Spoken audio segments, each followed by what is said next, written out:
sitter jag på ett litet, vad ska man säga, väldigt ekonomiskt besparat hotellrum på Gatwick flygplats. Alltså imorgon är the big day. Jag ska träffa Carl Hester. Alltså jag är så nervös för jag måste plugga engelska ridtermer. Jag kom precis på att jag måste göra en intervju på engelska. Ja, det kommer nog gå bra.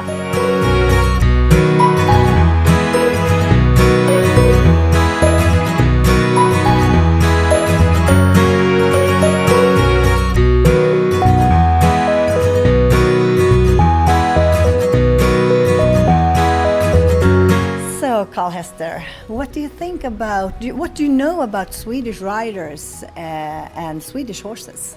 Well, I know a little bit. I've just been over there doing a clinic recently, which I really enjoyed in Flöinga, and then I did Stromsholm last year.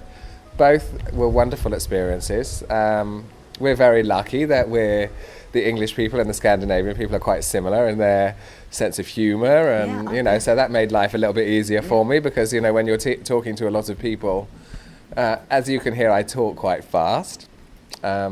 I like to tell a few jokes sometimes, and it's nice if people understand what I'm saying. And I've had a really good response from my clinics there, and really enjoyed teaching the riders. Very willing to listen to what I'm saying. I mean, of course, lots of riders have different ways.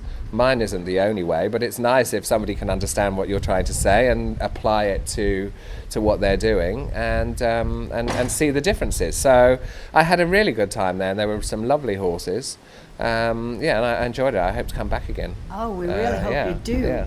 But do you think it's some difference between the riders in the way people ride in Sweden and the way people ride in England? I think the thing is you have a big history of dressage with the military, and you can see that up in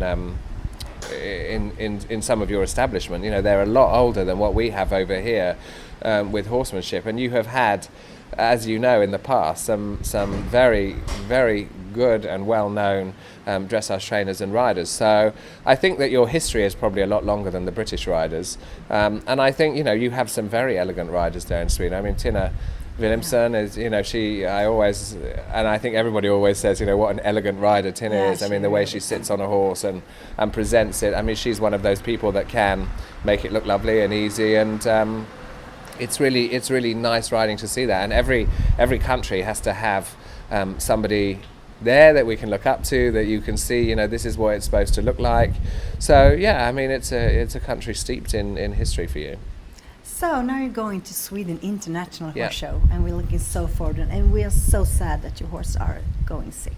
Yeah, I mean, and he has not been sick for for as long as I can remember. No. But he had a little bit of colic, and then the vet said, well, you can't put him on a lorry for 3 days because it is a long way, obviously, for us to come to you. So it was very disappointing not to bring him. But I still felt that because it's such a good idea, the show, and it's so important to try and promote these shows and get them off the ground. So, of course, I said, I'm very happy still to come on my feet and come and help if there's anything I can do, or meet people, and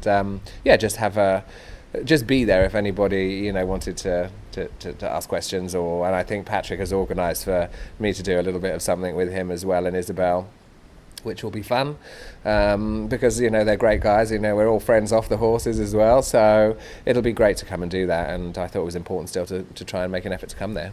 We really appreciate it, and we're looking so forward. And what do you think about this concept with the top stars, with all these top riders?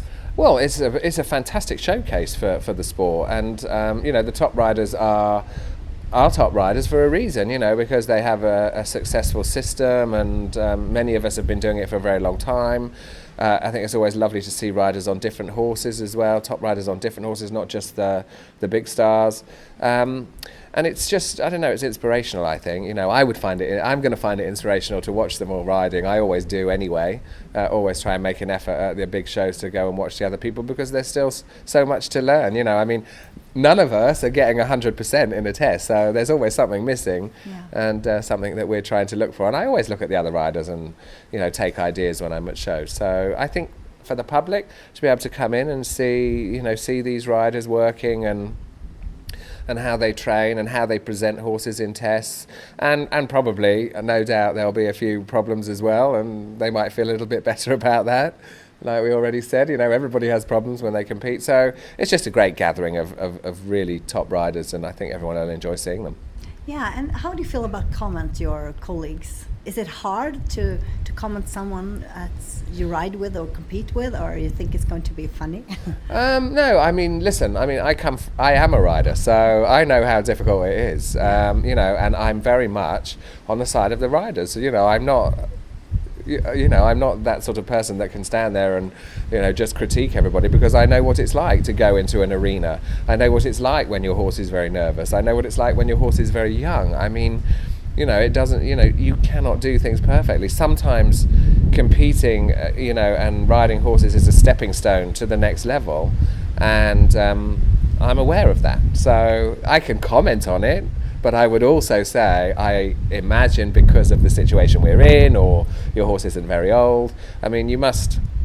I think when you're judging something, it's praise, and then you can criticize, and then you praise. I mean, so that you have a really positive outcome when you're helping people. I try and use the same techniques when I'm teaching as well. So I don't want to critique anybody. It's not my nature to do that, really. But I could do it in a fun way. That's what I'll try and do. Yeah. And do you prefer to have the horse from the start and train them all by yourself, or you prefer a well-educated horse when you get a horse for the competition? Oh no, I'd rather do it myself. Yeah, I'd rather do it myself from the beginning. Most of the horses we have had and I ride, we've had now since they were like 1 year old or 2 years old. I love doing that. That's my passion, really, producing another horse. I think that the other thing is that older horses, I mean, they are really good for riders to learn on. So I think for schoolmasters, etc., they're brilliant. But to be a real horseman, I think, it's great when you learn to train your own. Yeah. So we're at your farm and you have like superstars here. So can I please go and say hi to the horses? Yeah, of course you can. I mean, behind me over in the bottom corner there, we have what we call medal corner. Because it has Vallegro, Nip Tuck, Utopia, and then our other Grand Prix horses, Barolo and Wanadu are here, and some of the exciting horses that we have for the future that you won't have seen yet. So they're all hiding. I'm really they're all in heaven. hiding in the sale, so you're not to open any doors. Okay. I'm not supposed to bring anyone home. No. Okay, thank you so much. Thank you. Thank you.